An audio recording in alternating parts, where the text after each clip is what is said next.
Tonight is a community service of the New York Institute of Technology.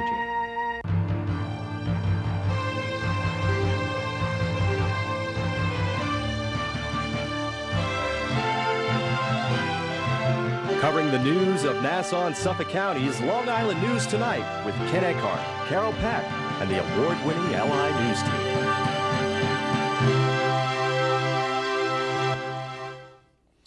Good evening. I'm Ken Eckhart, and here's what's happening. Nassau County Police are investigating the death of a man found floating in the water at Wantagh Park Marina. Police say the body of the unidentified white male was found face down in the water yesterday afternoon, a little before 3. The Nassau County Police Marine Bureau and Emergency Service Unit responded to the scene. So far, the cause of death is undetermined, and the investigation is ongoing. A man robbed on the street in Roosevelt got the last laugh when he followed his attackers and saw them enter their home. He then called police, and the two were arrested. Police say the 50-year-old victim was attacked on Lakewood Avenue late last night, right before midnight. The 3 attackers went through his pockets, took his wallet, then fled. The victim then followed 2 of the suspects to their home on William Street and called police. 20-year-old Christopher Hambright and 21-year-old Clifford Fowler were both arrested and charged with robbery. The 3rd suspect has not yet been caught. A medical assistant at a North Merrick doctor's office has been charged with stealing over $12,000 worth of insurance checks. Nassau County Police say 23-year-old Barbara Benamy of Massapequa stole the checks from October through early December of last year. She reportedly took approximately 20 checks, which she then endorsed and deposited into her personal checking account. Benamy has been charged with grand larceny and forgery. A New York City man has been charged with using forged credit cards to make purchases at the Roosevelt Field Mall. Police say 21-year-old Jays Cruz of Riverside Drive in Manhattan used the forged checks yesterday to shop at Bloomingdale's. When arrested, police say Cruz was also found to be in possession of numerous other forged credit cards. Well, Long Island Hospital recently broke new ground when it performed 3 heart surgeries on young people, all in one day. And doctors say they were able to send all the young patients home 24 hours later. Nicole Stevens has the story. 3 pediatric patients from Russia were at St. Francis Hospital in Roslyn recently, where they underwent life-saving procedures. All 3 children were suffering from heart defects that Dr. Sean Levchuk says caused numerous problems, including fatigue and respiratory infection. Dr. Levchuk was able to perform all 3 procedures in one day, something he says is a first for the hospital. We do a minimally invasive approach going through the groin, putting up a device that, as it's released from these catheters, will take a predetermined shape, and that shape will actually is shaped to the size of the hole in their heart. So we do that on each of those 3 kids. According to Levchuk, traditional open-heart surgery would have a high risk of infection, scars, and a stay of up to 2 weeks in the hospital. But with this surgery, there are no bandages or scars, and no long stay in a hospital. Had I really wanted to push it, I probably could have sent them all home within 4 hours of the procedure. But, you know, to make it look nice, we let them sleep and have hospital food overnight. Mother of 3-year-old Liza Iutia says she feels relieved now that her daughter has had the surgery. And 16-year-old Mikhail Nikonov agrees, saying he looks forward to playing sports once he returns to Russia. Those involved in giving these children a new outlook on life say it's something they look forward to doing. Every time you do this, it's a new program because it's a new kid. It's a new child. And today is the first day of the rest of their lives, and it's going to be an adventure. It's a way to give something back to people less fortunate. The staff here at St. Francis Hospital say these surgeries will give the children a healthy and happy start to a new year. In Roslyn, Nicole Stevens, LI News Tonight. Suffolk police are investigating the death of a man who they say barricaded himself in his home. It happened yesterday morning on Kalmia Street in East Northport. Police say a 64-year-old man called police to say he was suicidal and concerned about the welfare of his mother, who lived with him. When emergency personnel responded, they say they determined it was safe to enter the home about 3 hours after the call, and then determined the man found dead in his bed had committed suicide. Police have not released his identity. As the New York metropolitan area braces for whatever snow may arrive in the storm forecast for tomorrow, Long Island officials are still adding up the damage from the Christmas weekend storm. Officials are estimating damage from that blizzard could cost Suffolk County more than $10 million. Teams from the Federal Emergency Management Agency and the State Office of Emergency Management have been touring areas of Suffolk County, and beach erosion is a major concern. County Executive Steve Levy told Newsday the Christmas weekend blizzard was the 6th major storm of 2010 to affect the area's coastline. State Parks official Ronald Foley says it's too early to tell exactly how the damage might affect summer recreation. Forecasters are predicting another 2 to 6 inches of snow could blanket the New York metropolitan area tomorrow. And this weekend is the start of the NFL playoffs. The New York Jets will begin their road to the Super Bowl on Saturday night in the wild card round against the Indianapolis Colts in Indianapolis. The Jets and Colts met in last year's AFC Championship game, with the Colts defeating the Jets.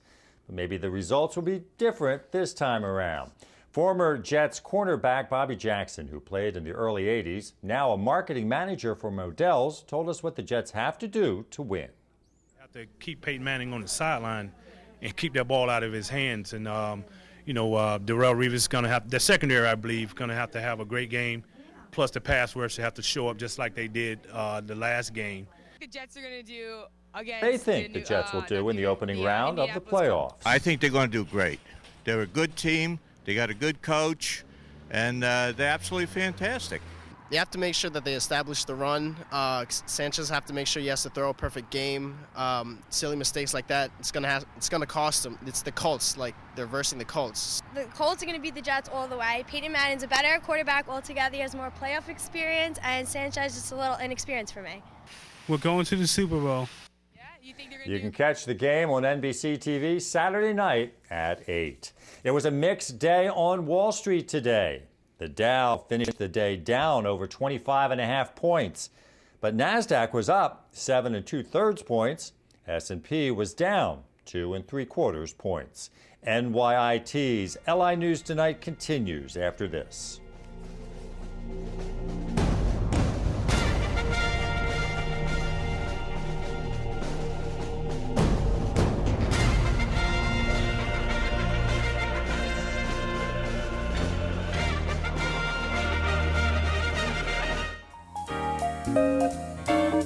Breast cancer patients can learn to get organized at a free workshop at Adelphi University's Alumni House in Garden City on Tuesday, January 11th at 7 p.m. To pre-register, call 516-877-4325. Older adults can take a class in chair yoga at the Long Beach Public Library on Friday, January 14th at 9:05 a.m. For more information, call 516-432-7200. See a model train exhibition created by the Long Island Railroad Museum at the Northport Public Library on Saturday, January 15th from 9 a.m. till 5 p.m. and Sunday, January 16th from 1 till 5 p.m. For more information, call 631-261-6930 or take in a classical piano concert at Freeport Memorial Library on Sunday, January 16th at 2:30 p.m. For more information, call 516-379-3274. If you have an event you'd like included on the LI News Tonight community calendar, send it to linewstonight@nyit.edu. Press play to start your future. Learn the industry. Use the technology. Become an expert in television reporting, journalism, radio, digital film, public relations and advertising, television production, digital graphics, a beautiful state-of-the-art campus, a road to the job you've always wanted, in the media capital of the world. Communication Arts at NYIT. When can you start? Some world headlines today. Egyptian authorities have put up a heavy security barrier around a Coptic cathedral in Cairo, hours before Christmas Eve Mass, using bomb-sniffing dogs and metal detectors to try to prevent another attack like the New Year's suicide bombing of a church that killed 21 people. The Copts are the largest Christian population in the Middle East and account for an estimated 9% of people living in Egypt. Al-Qaeda in Iraq had been threatening Christians in Iraq and Egypt in the weeks leading up to the holidays, and militant websites have even carried lists of churches in Egypt to target. Coptic Christians celebrate Christmas tonight and tomorrow. A 55-year-old American woman is being held by Iranian authorities on spying charges. A state-owned newspaper reports the woman had spying equipment hidden on her body when customs authorities detained her in a border town 370 miles northwest of the capital, Tehran. The Daily Iran says she arrived from neighboring Armenia without a visa. It did not say when she was detained. The woman is the fourth American Iran has arrested and accused of spying in less than 2 years. Back in July of 2009, Iran detained 3 Americans who were initially accused of crossing the border illegally from northern Iraq and later accused of spying. And Brazil's National Association of Doctors has approved new rules for its in vitro fertilization that lets same-sex couples and single people qualify for the process. A statement from the organization says that the change was a demand of modern society. The rules published today replace guidelines that were in place for nearly 2 decades. The new standards also allow fertilization using eggs or sperm from a deceased person with prior approval and impose limits on how many embryos can be implanted. A new report says American students are increasingly studying abroad in non-traditional destinations like Chile and Peru. And U.S. universities are hosting a growing number of students from China. The study released by the Institute of International Education found that nearly 128,000 Chinese students studied in America last year, a 30% increase over the previous academic year, with most from China, followed by India and South Korea. Meanwhile, more than 260,000 U.S. students studied abroad in 2008-2009. Most Americans studied in either Britain, Italy, and Spain, but an increasing number are traveling to Peru, South Korea, and Chile. The 2-year-old train line shuttling gamblers from Manhattan to Atlantic City is suspending service for the winter because of low ridership. The Press of Atlantic City reports that the Atlantic City Express Services, or ACES, train will stop running next week through early May.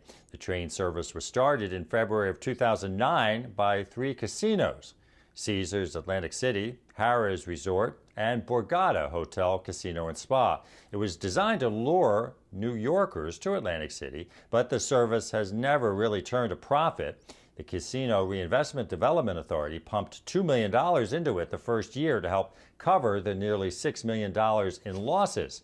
But the authority has said it would provide no more money to the train.